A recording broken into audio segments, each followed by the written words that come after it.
सुशासन बाबू के नाम से नीतीश कुमार को इसलिए भी जाना जाता है, जो फैसले उन्होंने अब तक बिहार प्रदेश के लिए लिए हैं, जिस तरह से शराबबंदी उन्होंने कराई और जिस तरह से बिहार में क्राइम के रेट को कम किया, उसके बाद से लगातार उनके इन डिसीजंस की तारीफ होने लगी। उनके इन कार्यों को लेकर जनता के बीच जो भरोसा है, जो विश्वास है उनके लिए बढ़ा और जो वोट बैंक उनका है वो हमेशा से ही इंटैक्ट रहा है। और एक बार फिर से उस वोट बैंक ने अपनी एकजुटता दिखाई है और गठबंधन को इस मुकाम तक पहुंचाया है कि रुझानों में 194 सीटों के साथ गठबंधन इस वक्त आगे चल रहा है। और चुनाव जो बिहार के नतीजे आ रहे हैं उसमें जेडीयू सबसे बड़ी पार्टी के तौर पर 84 सीटों पर आगे चल रही है और इसी के साथ सबसे बड़ा नंबर भी इस वक्त बिहार में जेडीयू के पास है। हालांकि बड़ी क्लोज फाइट है, लार्जेस्ट पार्टी बिहार में जेडीयू और बीजेपी के बीच 84-81 का अंतर है। बीच बीच में जो रुझान सामने आ रहे हैं, जो ट्रेंड सामने आ रहे हैं,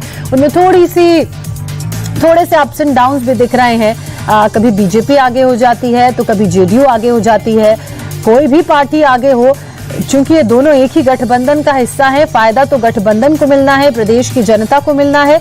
बिहार के चुनावों की अगर बात की जाए तो बड़ा उलटफेर इस लिहाज से हुआ है कि राघोपुर से बीजेपी के सतीश कुमार इस वक्त आगे चल रहे हैं। तेजस्वी यादव 1273 वोटों से इस वक्त पिछड़े हुए हैं और 1273 वोटों का मार्जिन एक बड़े मार्जिन के तौर पर भी इस लिहाज से देखा जाना चाहिए, क्योंकि बिहार में बहुत सी ऐसी सीटें हैं जो बहुत कम वोट के मार्जिन से जीती गई हैं। तो ये 1273 वोट का मार्जिन एक बड़ा फैक्टर प्ले कर सकता है तेजस्वी यादव की हार में और बीजेपी के प्रत्याशी सतीश कुमार की जीत में। हालांकि अभी कई दौर की जो काउंटिंग है वो बाकी रह गई होगी। अगर उसमें तेजस्वी यादव ने इस डिफरेंस को कवर कर लिया तो थोड़ी सी राहत की सांस वो लेंगे, लेकिन अगर अगले कुछ राउंड्स की काउंटिंग में वो इस डिफरेंस को कवर नहीं कर पाए तो समझिए कि तेजस्वी के लिए मुश्किलें और बढ़ती हुई चली जाएंगी। और उसके बाद पार्टी की और गठबंधन की जो स्थिति है और जिस तरह से वोट मिले हैं वो तो आप तस्वीरों में लगातार देख ही रहे हैं। मोकामा सीट की भी बात कर लेते हैं। मोकामा सीट में अनंत सिंह इस वक्त चुनावी मैदान में आगे चल रहे हैं।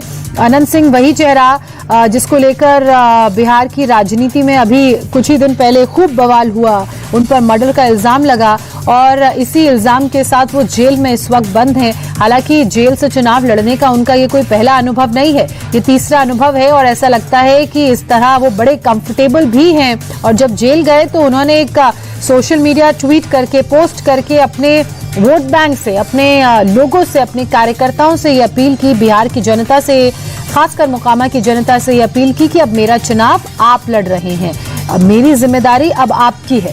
तो बिहार विधानसभा चुनाव 2025 के जो रुझान हैं वो लगातार सामने आ रहे हैं। 243 सीटों पर इस वक्त काउंटिंग हो रही है। कौन जीत दर्ज करेगा, किसे हार मिलेगी, विधानसभा चुनाव किसका होगा, कौन दिवाली विधानसभा चुनाव में मनाएगा, वो ये तस्वीरें बता रही हैं, वो ये रुझान बता रहे हैं। सीधे सीधे एनडीए के पक्ष में तो ये रुझान जा रहे हैं। बिहार चुनाव के विनर्स की एक एक जानकारी, एक एक डिटेल लगातार इंडिया टीवी सबसे पहले, सबसे सटीक तरह से आप तक पहुंचाता रहेगा।